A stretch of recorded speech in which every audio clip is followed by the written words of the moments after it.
Hey everyone. Thanks for coming to hang out with me. Tonight we are going to brew a pot of tea, and while we are drinking our tea, I'm going to read you a little story that was read to me a lot when I was a child. It's one of my favorite stories, and I don't think that it's a particularly well-known story, so that's why I wanted to share it with you. It's called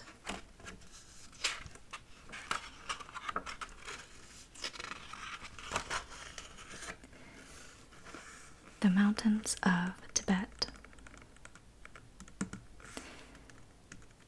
And it's a very cute story, and it has a lot of very beautiful artwork in it as well. So we'll get to that in a little bit. But first, I was going to brew some of this blooming tea. This one is jasmine, and it has actual like peacocky flowers that bloom. It's really pretty. You'll see. I'll show you.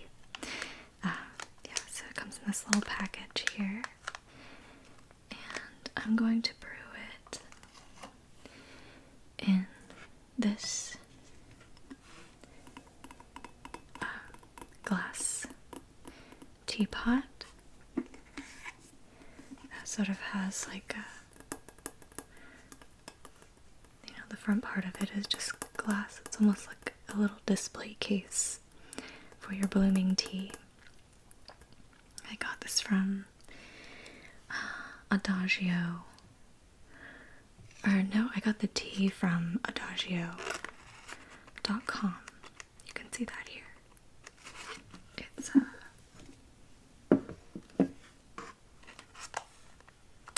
right here. You can see that. They have some really good teas on their website. A lot of different kinds. Some like really unique kinds of tea.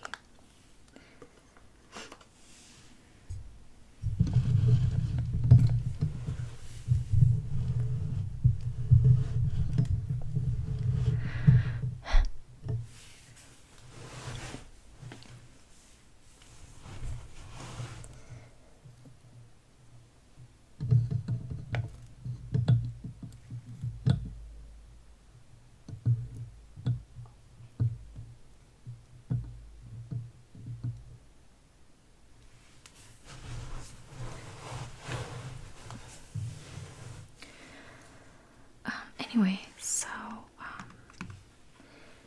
like I said, this teapot that I have here,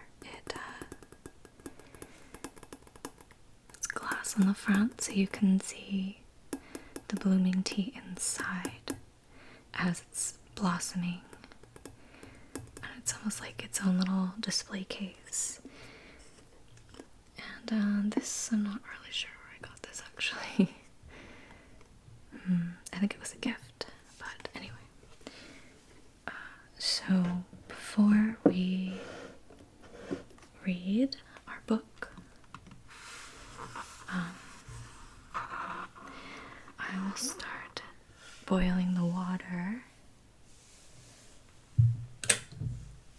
and get the kettle going.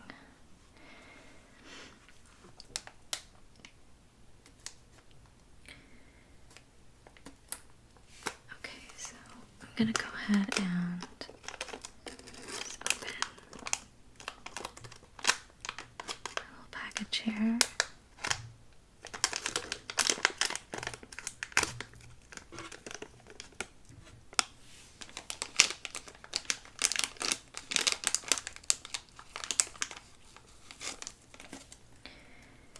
Oh gosh, it smells so good. It's not just regular jasmine tea. It actually has a pikaki flower in it, and it smells amazing.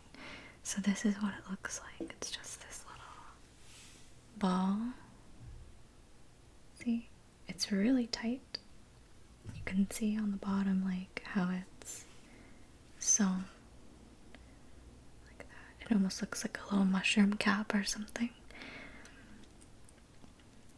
But yeah, so it's very, very tightly made into this little ball, and we're just gonna drop this like right in the center.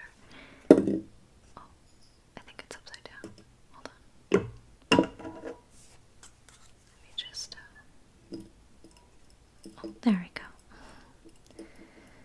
When I pour the water in there, it will probably move, but I'll try and keep it in the center as much as I can. But yeah, so that's what we look like right now. And let's just get the water brewing.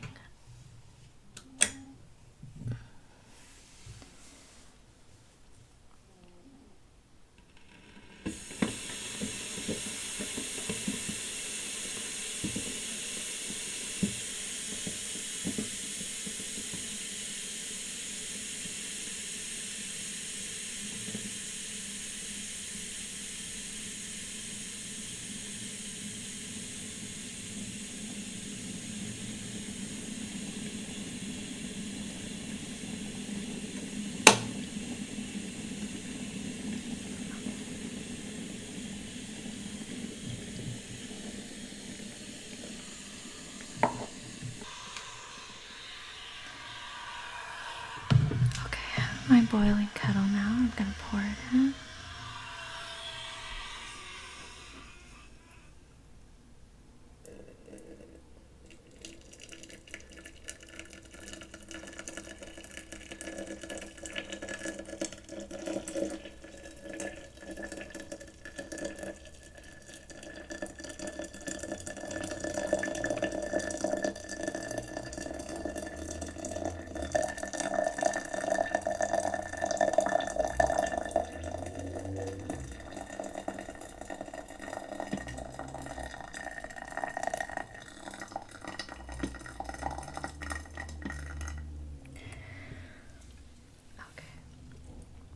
Well, as you can see, our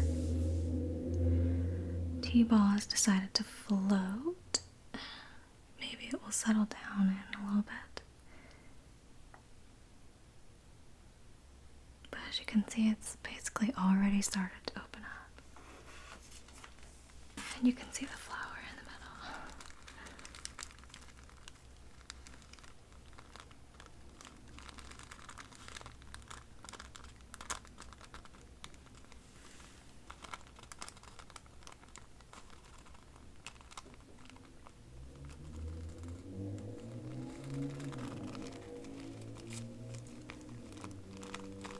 Sorry for the motorcycle noises. I live really close to the main street.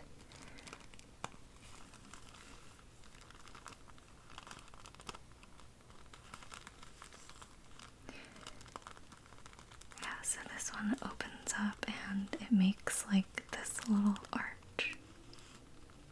This little flower arch. It's really pretty. Let me see if I can turn it a little bit so you can see the arch better.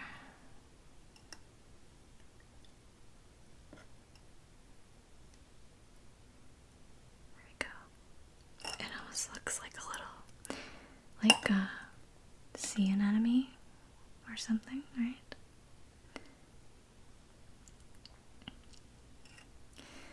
Like what you would see in the aquarium on display. Isn't that just so beautiful?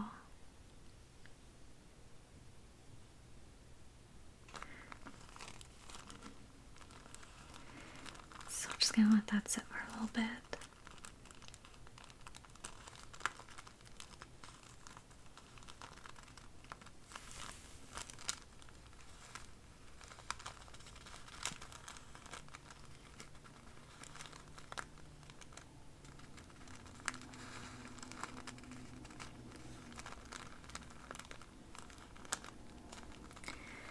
can see in the middle there's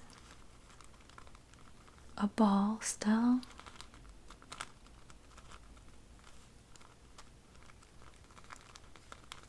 I'm not sure if that's supposed to open up at some point. It kind of looks like it's done, yeah?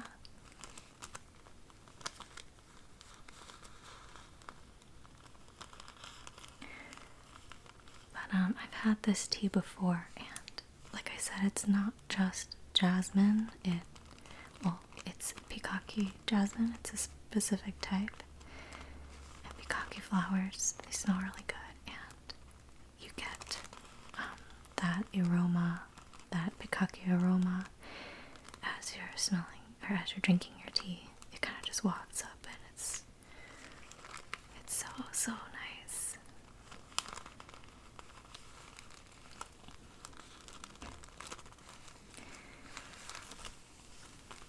So let me get my book and can read to you.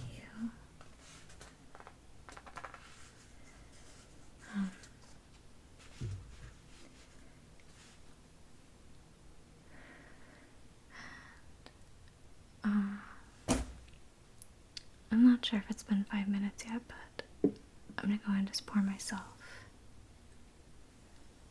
a little bit, just a little bit.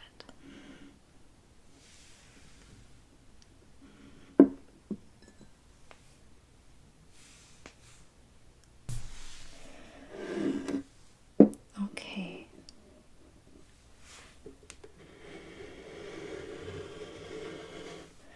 I'm gonna pour myself just a little bit since I don't think it's fully steeped yet.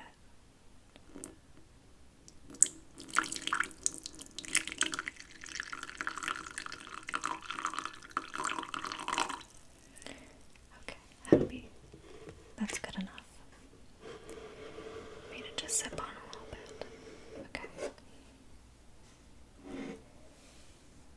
It probably needs to cool still. I'll just set this over here.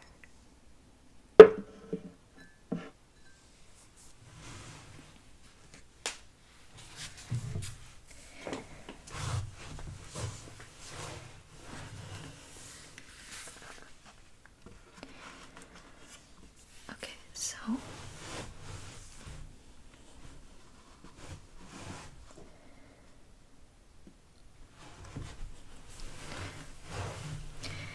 as I was saying about this book, this is a very old book. It doesn't look that old, but it's a story that was read to me many times when I was growing up. It's one of my favorite stories, like I said.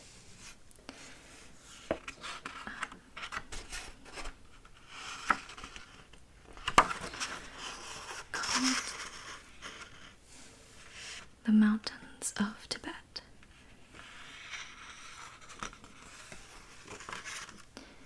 And it's by Mordecai Gerstein.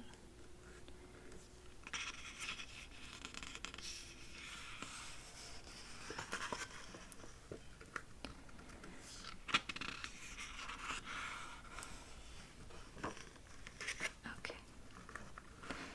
So our story starts off in a tiny village in a valley high in the mountains of Tibet. A little boy was born. He loved to fly kites.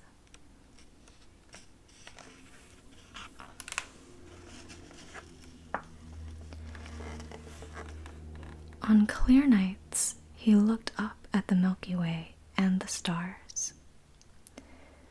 There are other worlds up there, he said to himself.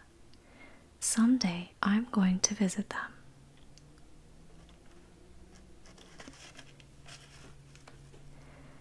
He grew up to be a woodcutter.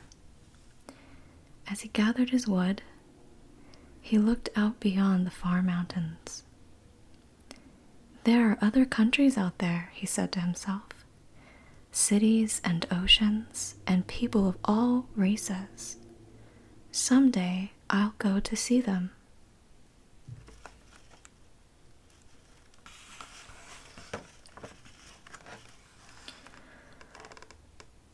But he was always busy with his work and his wife and children. He lived to be very old, and he never left his valley.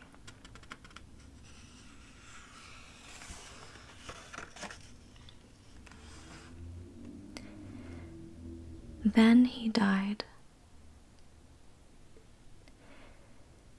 He found himself in a place that was both very dark and very bright. He heard a voice speaking to him. The voice said, "You now have a choice.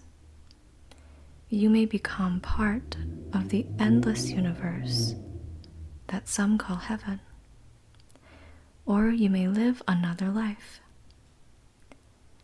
"I want to live another life," said the woodcutter. "The one that I just lived has faded from my mind like a dream. All I can remember is that I wanted to see more of the world." "Look around you," said the voice.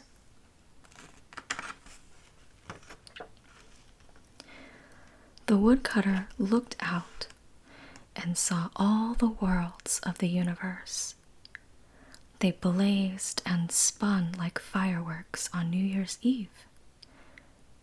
"There are hundreds of millions of worlds," said the voice. "They are called galaxies. Each one is different, and each one is beautiful. You may choose any one you like to live in." The woodcutter heard the galaxies singing to him. "Choose me, choose me," sang each one. The woodcutter was frightened. His head began to spin. "How can I choose?" he cried. "Choose from your heart," the voice replied.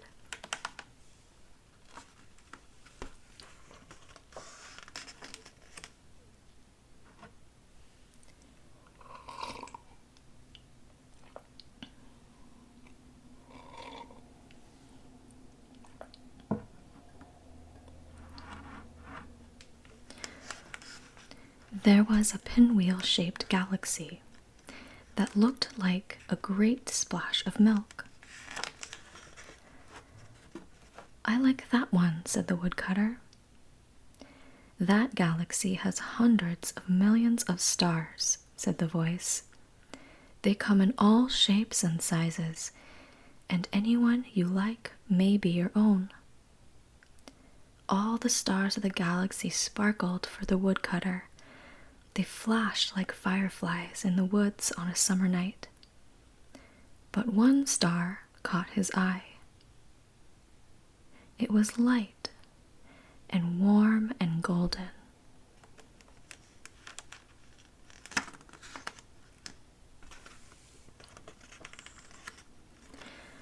"I'll take that one," said the woodcutter. "That star," said the voice, "has 9 perfect planets revolving around it. Which one would you like to be your home?" The woodcutter saw the 9 planets, each in its place. One was huge, with swirling clouds. Another was red. One had sparkling rings around it and many moons. One looked like a big blue-green marble, that the woodcutter had had when he was a young boy. "I like that one," said the woodcutter. "Somehow it looks like home."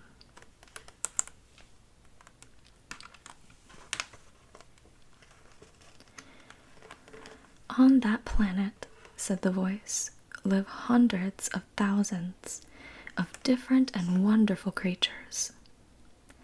You may live your life as any one that you like.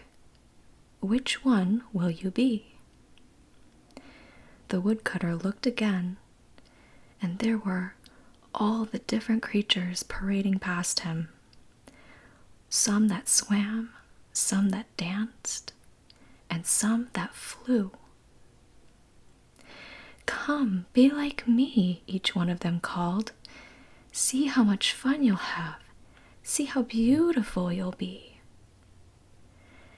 There were whales and goldfish, lions and pussycats. There were snakes and giraffes. There were butterflies. And there were people. The woodcutter almost decided that he wanted to be a seagull gliding on the sea breeze. But then he saw a child watching the seagull and laughing. The child was flying a kite.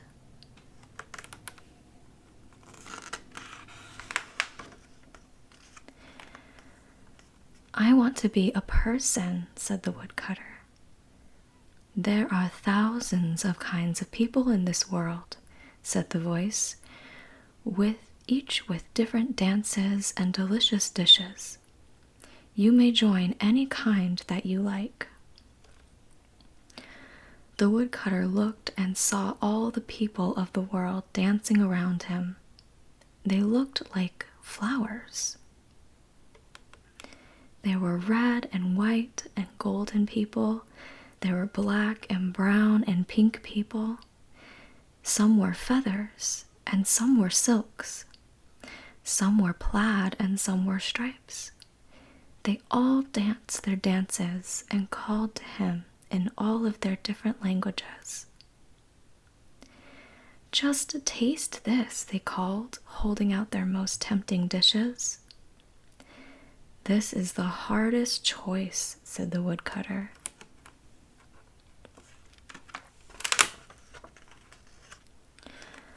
Finally, the music of the golden people touched his heart.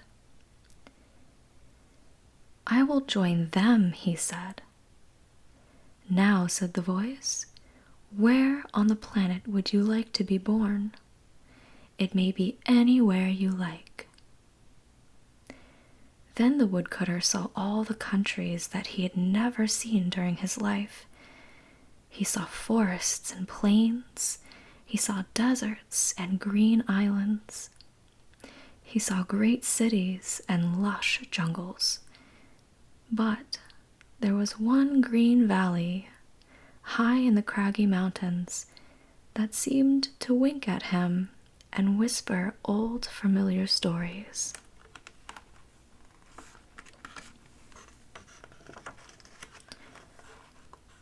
"That looks like a perfect place to be born," said the woodcutter. "There are dozens of young mothers and fathers in that valley," said the voice. "Whichever you like best will be yours." The woodcutter felt the love of all the young mothers and fathers of the valley flow up to him. They all smiled and held out their arms to him, calling, "Come to us, be ours." He saw a man whose smile made his heart sing. He saw a woman whose smile made him feel safe and warm.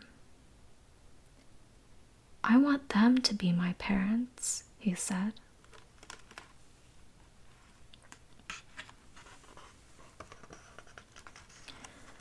"Last," said the voice, "you may choose whether to be a boy or a girl."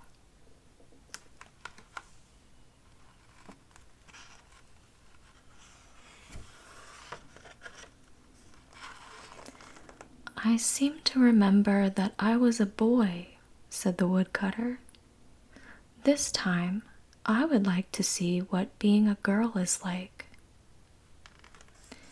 And so, in a tiny village, in a valley high in the mountains of Tibet, a little girl was born.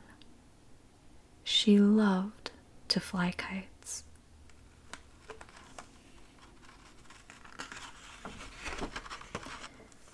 The end.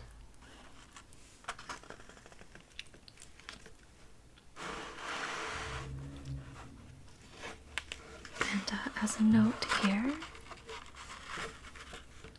it says that the mountains of Tibet grew out of Mordecai Gerstein's reading of the Tibetan Book of the Dead.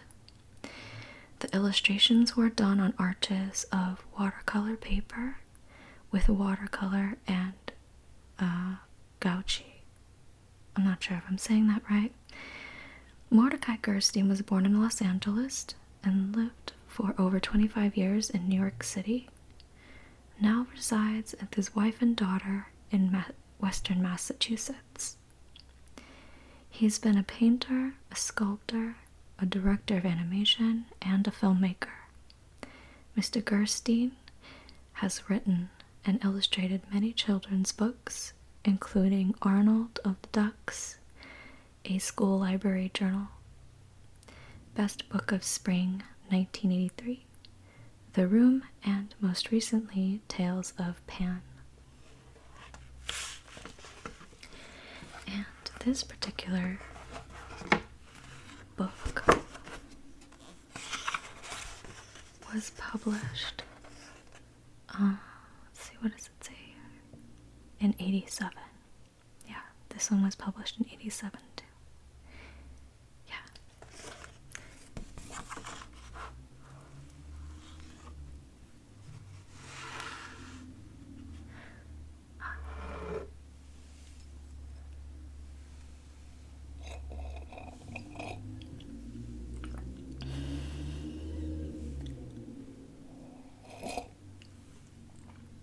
Again, sorry for the motorcycle noises.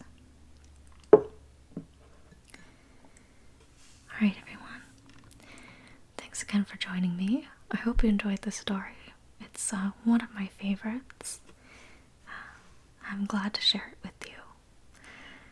Anyway, yeah. Thanks again, and we'll see you next time.